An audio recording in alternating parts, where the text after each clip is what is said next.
Assalomu alaykum hammaga. Bugun 26-noyabr.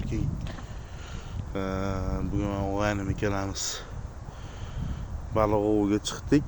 Anchadan beri chiqmaganimiz sababi ko'p joylarda baliq tushmayapti ekan. O'shuni hisobiga o'zimizni Bo'zsuv kanaliga keldik. Bitta marinka ushadi, chigirtkaga tushdi. 200 grammlar chamasi. Bagi kichkinagina. Bagi rezultatimiz bitta donagina. Yaqinda keldi, tashashimiz bilan chiqib keldi. Chigirtka aparish vodonoga tushotdi ekan. Mana o'g'aynim. Mana kelyapti. Mana bu yerda yana buchkalarimiz ham turibdi. Mana yana ikkitasi bor, aniq qo'ymaganmiz.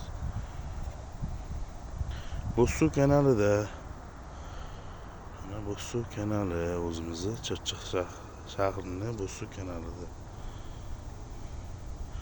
Xudo xolasa rezultatlar bo'lib qoladi. Bu yerda sekin yomon emas. Kelib tutsanglar bo'ladi maninkaga.